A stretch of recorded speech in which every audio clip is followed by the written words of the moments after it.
Selamat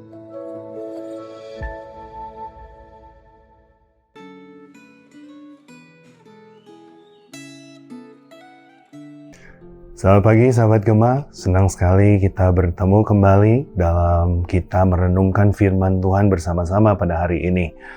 Saudara pasti tahu ada sebuah cerita, yaitu cerita tentang kuda Troya.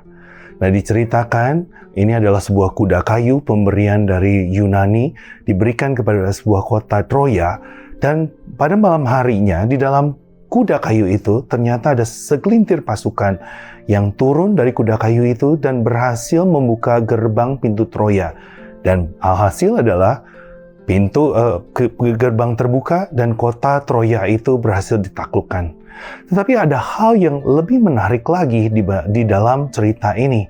Ternyata saudara, sebelum kuda Troya itu dimasukkan ke dalam kota, mereka itu ada mata-mata yang ditaruh sengaja oleh bangsa Yunani yang bernama Sinon.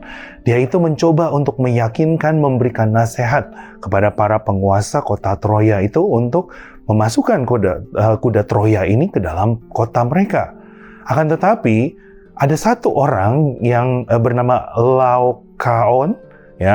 Laukaon itu dia yang satu-satunya yang tidak percaya akan pemberian dari Yunani ini.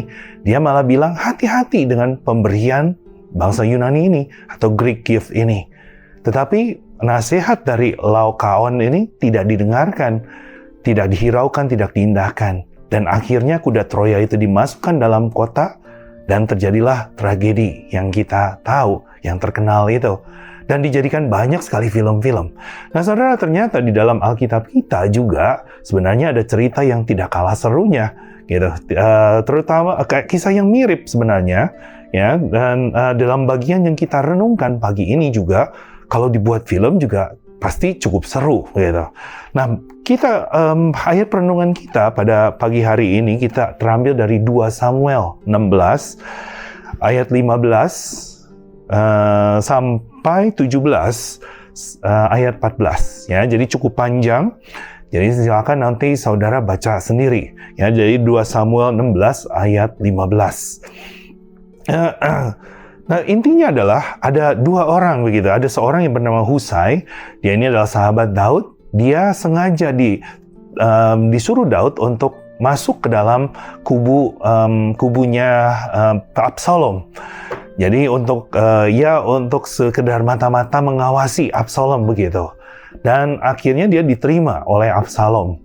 Dan lalu diceritakan juga ada seorang yang bernama Ahitofel. Dan dia ceritanya di pasal 17 ini dia memberikan nasihat. Si Absalom ini memberikan dia 12.000 pasukan untuk segera mengejar Daud, menghancurkan Daud. Itu adalah kesempatan yang baik untuk menghancurkan Daud. Tetapi Absalom meminta juga nasihat bukan saja dari Ahitofel ini, tetapi juga dari Husai. Dan Husai bilang, oh jangan sekarang, tunggu waktu yang tepat. Nanti kamu sendiri saja yang memimpin. Soalnya apa? Karena ayahmu ini adalah prajurit yang sangat hebat. Orang-orang yang bawahannya dia pun juga sangat hebat. Kalau kamu salah langkah, kamu kalah berperang, nanti rakyat tidak akan membela kamu, malah balik membela Daud. Dan nasihat Husai ini lebih diterima, lebih diindahkan oleh Absalom dibandingkan nasihat Ahitofel. Lalu ayatnya juga ditutup, di ayat 14 ditutup dengan memang Tuhan telah memutuskan untuk menggagalkan nasihat baik dari Ahitofel, supaya Tuhan mendatangkan malapetaka atas Absalom. Saudara, di dalam kehidupan kita ada banyak sekali nasihat yang kita terima, bukan? Ketika kita mencoba untuk mencari tahu apa ya langkah selanjutnya di dalam kehidupan kita, ada banyak sekali nasihat yang kita terima. Ada nasihat yang buruk, ada nasihat yang baik, ada yang luar biasa baik. Tapi saudara, kalau kita mendengarkan nasihat yang buruk, sudah pasti kita tidak ikuti, kita tidak dengarkan. Akan tetapi bagaimana kalau misalnya kita ada 2 nasihat yang sama-sama baik, sama-sama luar biasa baik, sama-sama yang terbaik, akan tetapi berperlawanan. Mana yang harus kita pilih, mana yang harus kita dengarkan? Nah, sebenarnya ayat firman Tuhan kita yang jadi fokus kita hari ini sudah memberikan sedikit petunjuk.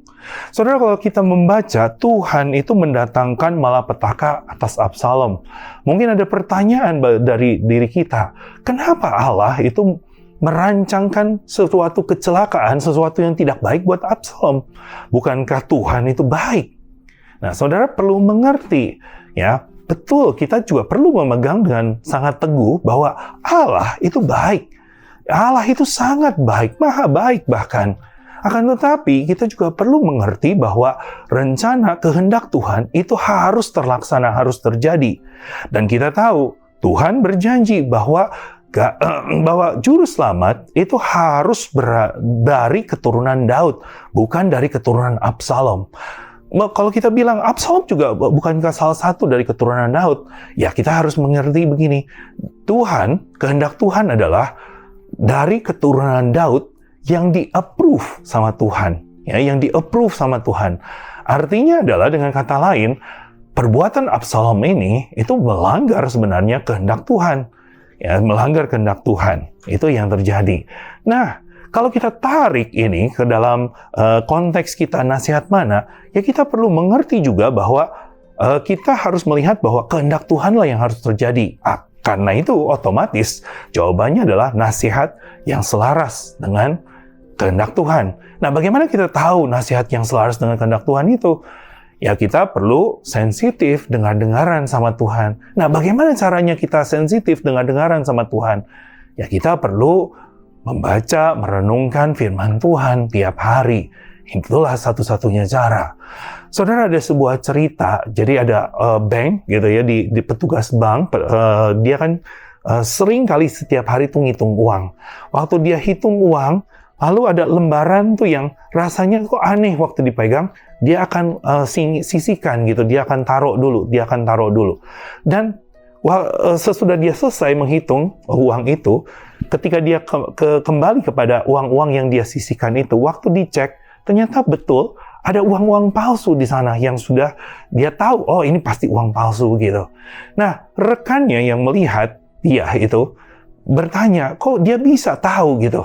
Waktu ditanya pada petugas bank ini, dia bilang, kalau kamu sudah menghandle yang asli tiap hari, pasti sekali kamu pegang yang palsu, kamu langsung tahu.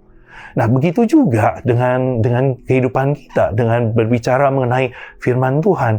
Saudara, ketika kita membaca, sudah menghandle firman Tuhan dengan baik dan benar tiap hari, maka kita akan secara otomatis menjadi lebih sensitif terhadap suara Tuhan. Kita menjadi lebih dengar-dengaran sama Tuhan. Nah, itulah caranya bagaimana kita di dalam kehidupan ini, kita harus memilih atau mendengarkan nasihat yang selaras dengan firman Tuhan. Kalau nasihat yang selaras dengan firman Tuhan itu baru berarti kita adalah mengikuti kehendak Tuhan. Saudara, saya punya pengalaman cerita di dalam pelayanan. Saya pernah mengalami satu masa di mana masa yang sangat sulit sekali. Rasanya frustasi sekali, rasanya udah stres, sudah masuk depresi. Ya, kalau menuruti hati saya maunya keluar secepat-cepatnya.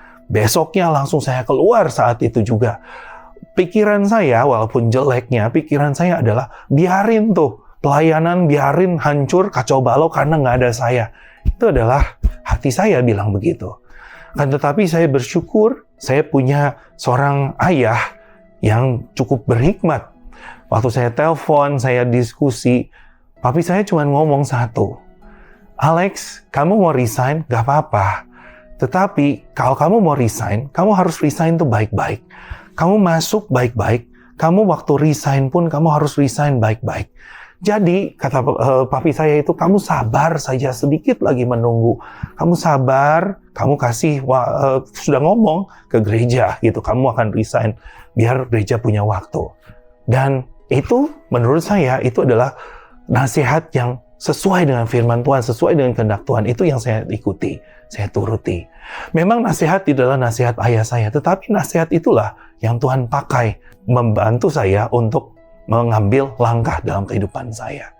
Nah, biarlah di dalam cerita saudara juga tidak cuma mendengarkan nasihat itu cuma sekedar baik saja, tetapi saudara mendengarkan dan mengikuti nasihat yang selaras dengan firman Tuhan. Nasihat seperti apakah yang saudara dengar pada hari ini? Mari kita berdoa. Bapa, terima kasih untuk Engkau adalah Allah kami yang merancang kami. Biarlah kami terus berpegang bahwa Engkau baik dan rancangan-Mu lah yang harus terjadi, baik di dalam kehidupan kami, di dalam kehidupan keluarga kami, di dalam segala hal. Inilah yang menjadi doa dan kerinduan kami. Dalam nama Tuhan Yesus kami berdoa. Amin. Tuhan memberkati.